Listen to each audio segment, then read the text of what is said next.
കള്ളിയങ്കാട്ട് നീലി. ആരായിരുന്നു യക്ഷി എന്ന വിളിപ്പേരുള്ള ആ കള്ളിയങ്കാട്ട് നീലി? വേണാട് എന്ന രാജ്യം തമിഴ്നാടും കേരളവും ഉണ്ടാവുന്നതിന് മുന്നേ വേണാട്ടിലെ നാഗർകോവിൽ എന്ന സ്ഥലത്ത് പഴയങ്ങാടി ക്ഷേത്രത്തിൽ ജനിച്ചു വളർന്ന ഒരു സാധു പെൺകുട്ടിയായിരുന്നു നീലി. അവളുടെ അമ്മ ഒരു ദേവദാസിയായിരുന്നു. നീലിക്കൊരു സഹോദരനും. അവൻ്റെ പേരാണ് അമ്പി. നീലിയുടെ പേര് അന്ന് അല്ലി എന്നായിരുന്നു. അല്ലിയും അമ്പിയും രണ്ട് മക്കൾ. അങ്ങനെ അല്ലി വളരെ സുന്ദരിയായ ഒരു പെൺകുട്ടിയായി വളർന്നു വലുതാവുന്നു. ക്ഷേത്രമായിരുന്നു അവളുടെ ലോകം. ക്ഷേത്രത്തിന് പുറത്തുള്ള ഒന്നും തന്നെ അവൾക്ക് അറിയില്ലായിരുന്നു. അമ്പി പറഞ്ഞു കൊടുക്കുന്ന വർത്തമാനങ്ങളും വിവരങ്ങളും അല്ലാതെ അല്ലി മറ്റൊന്നും ഈ ലോകത്തെപ്പറ്റി അറിഞ്ഞിരുന്നില്ല. അങ്ങനെ അല്ലി വളർന്നു വലുതാവുകയാണ്.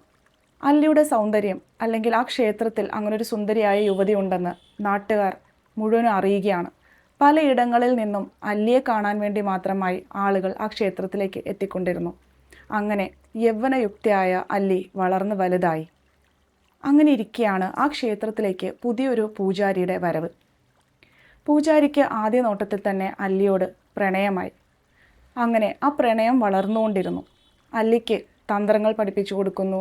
പല വിദ്യകളും പൂജാരിയിൽ നിന്ന് അല്ലി അറിയുകയാണ്. അങ്ങനെ ഒടുക്കം പൂജാരിക്ക് അല്ലിയെ കല്യാണം കഴിക്കണമെന്ന മോഹം അല്ലിയുടെ അമ്മയോട് പറയാണ്. അതായത് ദേവദാസിയായ അല്ലിയുടെ അമ്മയോട്. അങ്ങനെ കല്യാണം നടക്കുന്നു. വിവാഹം കഴിഞ്ഞ ആദ്യ നാളുകളിലെല്ലാം അല്ലി വളരെ സന്തോഷവതിയായിരുന്നു. എന്നാൽ പോകെ പോകെ ദേവദാസിയായ അമ്മയ്ക്ക് നമ്പിയെപ്പറ്റി എന്തോ ഒരു വശപ്പശക് തോന്നുകയാണ്. അങ്ങനെ അമ്മ നമ്പിയോട് സംസാരിക്കുമ്പോഴൊക്കെയും നമ്പി പറയുന്നത് മുഴുവനും സ്വത്തുകളുടെയും സ്വർണത്തിൻ്റെയും ഒക്കെ കാര്യങ്ങളാണ്. അങ്ങനെ ഒരു ദിവസം നമ്പി അല്ലിയോട് പറയുകയാണ്, എനിക്ക് എൻ്റെ നാട്ടിലേക്ക് പോകണം. എൻ്റെ ഭാര്യയെ നാട്ടിലുള്ള എൻ്റെ അച്ഛനും അമ്മയൊക്കെ കാണിച്ചു കൊടുക്കണമെന്ന് നമ്പി അല്ലിയോട് പറയുകയാണ്. അപ്പോഴേക്കും അല്ലി ഗർഭിണിയായി കഴിഞ്ഞിരുന്നു. അങ്ങനെ അല്ലി നമ്പിയോടൊത്ത് നമ്പിയുടെ നാട്ടിൽ പോകാൻ തയ്യാറാവുകയാണ്. പക്ഷേ ദേവദാസിയായ അമ്മയ്ക്ക് താല്പര്യമുണ്ടായിരുന്നില്ല ഈ ഒരു യാത്ര. പക്ഷേ അല്ലി അമ്മയുടെ വാക്കുകൾ കേൾക്കാതെ നമ്പിയോടൊത്ത് യാത്ര ഇറങ്ങി പുറപ്പെടുകയാണ്. അങ്ങനെ പൊരിഞ്ഞ വെയിലത്ത് ഗർഭിണിയായ അല്ലി ആ കള്ളിമുൾ കാടിൻ്റെ ഇടയിലൂടെ, ആൾപ്പൊക്കമുള്ള കള്ളിമുൾ ചെടികളാണ് ആ ഒരു നാടിൻ്റെ പ്രത്യേകത, അതിൻ്റെ ഇടയിൽ കൂടി, പഞ്ചവൻ കാടിൻ്റെ ഇടയിൽ കൂടി അവർ യാത്ര ചെയ്യുകയാണ്. അങ്ങനെ പെട്ടെന്നൊരു സ്ഥലത്തെത്തിയപ്പോൾ അല്ലിക്ക് ആകെ ക്ഷീണമായി. അപ്പോൾ അല്ലി നമ്പിയോട് പറഞ്ഞു, എനിക്കൊന്ന് വിശ്രമിക്കണം. അങ്ങനെ നമ്പി ഇരിക്കുകയാണ്. നമ്പിയുടെ മടിയിൽ കിടന്ന് അല്ലി വർത്താനം പറയുകയാണ്. പെട്ടെന്നാണ് നമ്പി ഒരു കരിങ്കല്ലെടുത്ത് അല്ലിയുടെ തലയ്ക്കടിച്ച് അല്ലിയെ കൊല്ലുകയാണ്. അപ്പോഴാണ് നമുക്ക് മനസ്സിലാവുന്നത് നമ്പിയുടെ ആഗ്രഹം മുഴുവനും, അല്ലെങ്കിൽ നമ്പിയുടെ നോട്ടം മുഴുവനും അല്ലിയുടെ ആഭരണങ്ങളിലും സ്വത്തിലുമായിരുന്നു. കാരണം അല്ലി അവിടെ നിന്ന് യാത്ര തിരിക്കുമ്പോൾ അവളുടെ സഞ്ചി നിറയെ സ്വർണ്ണാഭരണങ്ങളായിട്ടാണ് പുറപ്പെട്ടത്. അങ്ങനെ നമ്പി അല്ലിയെ അവിടെ ഇട്ടിട്ട് അയാൾ യാത്ര തിരിക്കുകയാണ് സ്വർണ്ണങ്ങളൊക്കെയായി. പക്ഷെ കുറച്ചധികം ദൂരം പോയി കഴിയുമ്പോഴത്തേക്കും നമ്പിക്ക് കുറ്റബോധമാണോ എന്തോ ആകെ വെപ്രാളമാവുന്നു. ഇങ്ങനൊരു കൊലപാതകം ചെയ്തല്ലോ എന്നോർത്തിട്ട് അയാൾക്കൊരു കുറ്റബോധം വരികയാണ്. എന്നിരുന്നാലും അയാൾ യാത്ര തുടരുകയാണ്. പക്ഷേ ആ യാത്രയുടെ ഒടുക്കം ഒരു സർപ്പദംശനമേറ്റ്, പാമ്പ് കടിയേറ്റ് നമ്പിയും കൊല്ലപ്പെടുകയാണ്. ആ ഇരിക്കുന്ന ഒരു സാഹചര്യത്തിലേക്കാണ് തൻ്റെ അല്ലിയെ തേടി അമ്പി വരുന്നത്, സഹോദരനായ അമ്പി. അമ്പി വരുമ്പോൾ കാണുന്നത് മരിച്ചു കിടക്കുന്ന അല്ലിയാണ്. അമ്പിക്ക് ഉടനടി മനസ്സിലാവുകയാണ് ഇതൊരു ചതിയായിരുന്നു, അല്ലെങ്കിൽ തൻ്റെ പെങ്ങൾ വഞ്ചിക്കപ്പെട്ടു എന്ന്. അങ്ങനെ അമ്പിയും ആ സങ്കടം സഹിക്കവയ്യാതെ ആത്മഹത്യ ചെയ്യുകയാണ്. ഇനിയാണ് കഥ തുടങ്ങുന്നത്.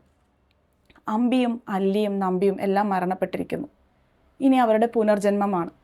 ഇനി നമ്മൾ കാണുന്നത് ചോളരാജ്യമാണ്. ചോളരാജ്യത്തെ രാജാവിന് കുട്ടികളില്ലാതെ ആകെ വിഷമതയോടിരിക്കുന്നൊരു സമയം പെട്ടെന്ന് രാജകുമാരി ഗർഭിണിയാവുകയാണ്. അങ്ങനെ ഇരട്ട കുട്ടികളെ പ്രസവിക്കുന്നു. ഈ ഇരട്ട കുട്ടികളുടെ പേര് നീലിയും നീലനും എന്നാണ്.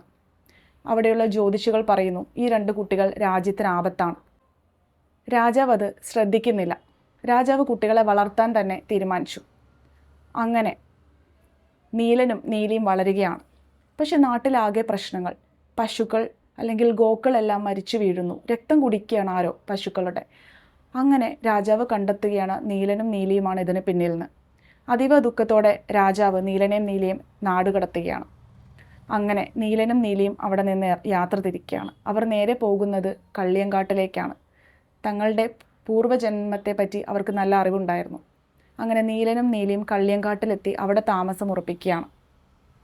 അവിടെ അതിലെ കൂടി പോകുന്ന യാത്രികരെയെല്ലാം നീലി ഉപദ്രവിക്കാൻ തുടങ്ങുന്നു. ചുണ്ണാമ്പ് ചോദിക്കുന്നു, അവരെ വധിക്കുന്നു. ഇതിനെല്ലാം നീലൻ കൂട്ടുനിൽക്കുന്നു.